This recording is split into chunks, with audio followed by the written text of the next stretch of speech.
வணக்கம். அன்பார்ந்த சுபிக்ஷா டிவி நேயர்களுக்கு உங்கள் ஜோதிடர் ஜேஎம்எஸ் சந்திரமௌலியின் பதிவு.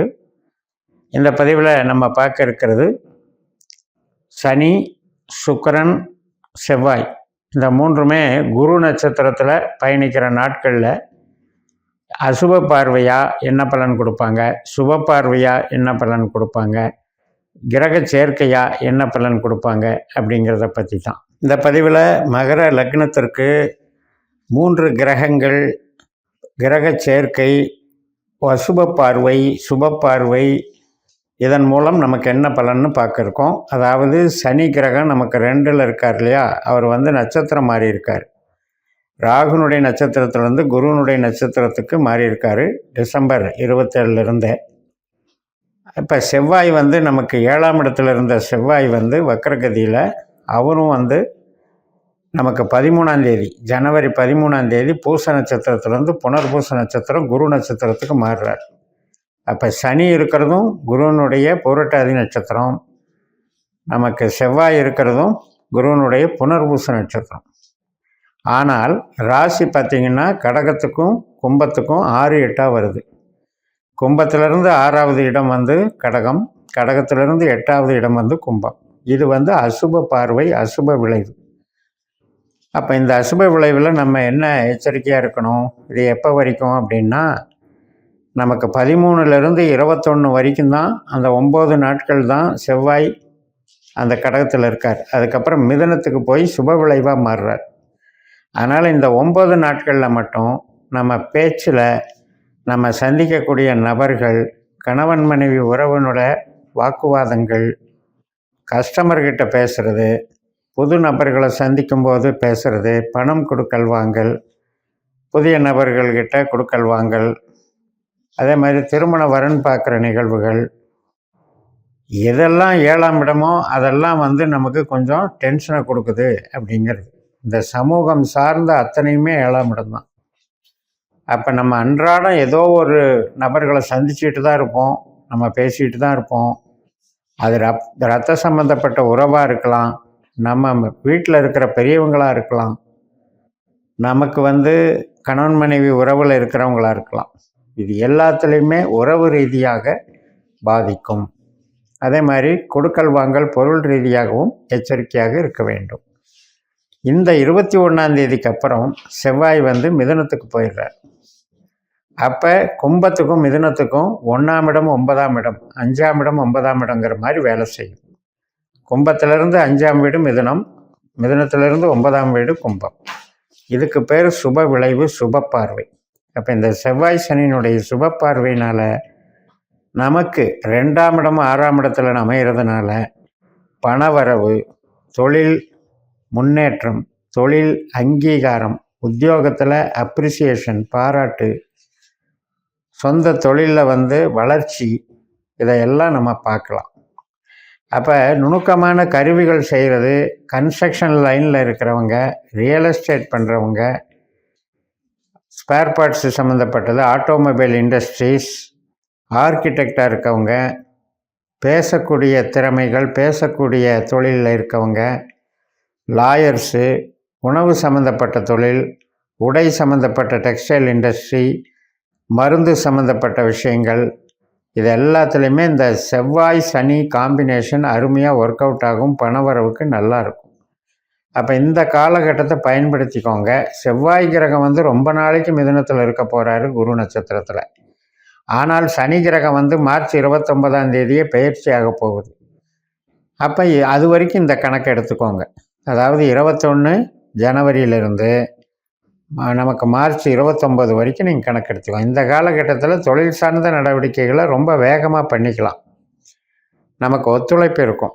இப்போ நம்ம ஜாதகத்தில் ஏதோ ஒரு வகையில் சனி மற்றும் செவ்வாய் திசாபுத்தி அந்தர சூட்சுமம் வேலை செய்யும். அந்த சமயத்தில் இது மாதிரியான இன்வால்மெண்ட் நமக்கு பொருளாதார ஆதாயத்தை பலப்படுத்தி கொடுக்கும். யாருக்கெல்லாம் சனி தொழில் கிரகமாக இருக்குதோ, செவ்வாய் தொழில் கிரகமாக இருக்குதோ, பணவரவு கிரகமாக இருக்குதோ, அவங்களுக்கெல்லாம் கூட இதெல்லாம் நன்மைகளை செய்யும். அதே மாதிரி இப்போ ஒரு கம்யூனிகேஷன் லைனில், பத்திரப்பதிவுகளில், அரசியல் சம்மந்தப்பட்டது, கலைத்துறை, அட்வர்டைஸ்மெண்ட் சம்மந்தப்பட்டது, இது சார்ந்தவர்களில் வந்து அவங்களுக்கு வந்து மூமெண்ட்ஸ் நல்லாயிருக்கும். அதாவது ஆப்பர்ச்சுனிட்டிஸ், அவங்களுக்கு ஆர்டர்ஸ் கிடச்சிக்கிட்டு இருக்கும். அதுக்கெல்லாம் சுபமாக வேலை செய்யும். உறவுகள் சார்ந்த விஷயம், கல்யாணம் வரன்னு பார்க்குறதுக்கோ அல்லது ஒரு வீடு கட்டுற விஷயங்களுக்கோ மற்றும் நமக்கு வந்து ஒரு சுப நிகழ்ச்சிகள், வீட்டில் ஏதாவது சுப நிகழ்ச்சிகள் பண்ணுறதுக்கோ இதெல்லாம் சாதகமாக இருக்கும். அடிப்படையில் பார்த்திங்கன்னா நமக்கு 2ஆம் இடம் 6ஆம் இடம் அப்படின்னு தோன்றினாலும் நமக்கு மகர லக்னத்திற்கு சனியினுடைய நட்சத்திரம் இருக்கிறது 3ஆம் இடம் 7ஆம் இடம் 11ஆம் இடத்துல தான் இருக்குது. அதே மாதிரி இந்த சனியும் செவ்வாயும் குருவனுடைய நட்சத்திரத்தில் இருக்காங்க. அப்போ குரு எங்கே இருக்கார்? நமக்கு 5ஆம் வீட்டில் இருக்கார். அதனால் 5ஆம் இடம்ங்கிறது மகிழ்ச்சி தரக்கூடிய நிகழ்வுகள், சுப காரியங்கள், இதெல்லாம் எடுத்துக்கலாம். அடிஷ்னலாக சுக்கிரன் வந்து இதில் இணைகிறார். கும்பராசியில் குரு சாரத்தில் ஜனவரி 17ஆம் தேதியிலிருந்து பிப்ரவரி 1ஆம் தேதி வரைக்கும் 16 நாட்கள் சனியோட சேர்க்கை பெற்று பலனை தருகிறார்.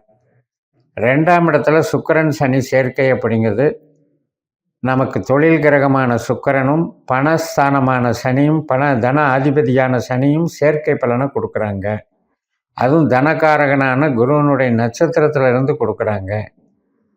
அதனால் இதில் வந்து பணம் சம்பாத்திய விஷயத்துக்கு சாதகமாக இருக்கிறது. இப்போ நமக்கு குரு திசையே நடந்தால் கூட, குரு திசை புத்தி அந்தரம் நடந்தால் கூட இந்த பலன் வந்து நமக்கு கிடைக்கும்.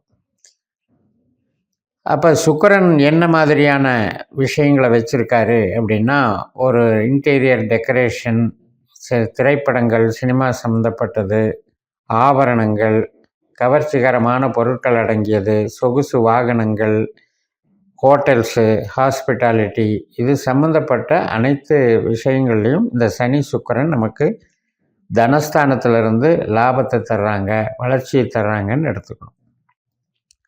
அடிப்படையில் நம்ம ஜனன ஜாதகத்தை பாஸ்கரா அஸ்ட்ராலஜி சிஸ்டத்தில் கணித்து பார்க்கும்போது இப்போ நமக்கு இந்த கிரக சேர்க்கையெல்லாம் எப்படி பார்க்கணும் அப்படின்னா, இப்போ நமக்கு குரு தொழில் கிரகமாக 2ஆம் பாவ உபநட்சத்திரமாகவோ 6ஆம் பாவ உபநட்சத்திரமாகவோ 10ஆம் பாவ உபநட்சத்திரமாகவோ இருந்தாலும், இல்லை நாம் வந்து பாரம்பரிய ரீதியில் நம்ம வந்து ஜாதகம் வச்சுருக்கோம் நம்மக்கிட்ட அப்படின்னா சாரம் ரீதியாக நீங்கள் பார்த்துக்கலாம்.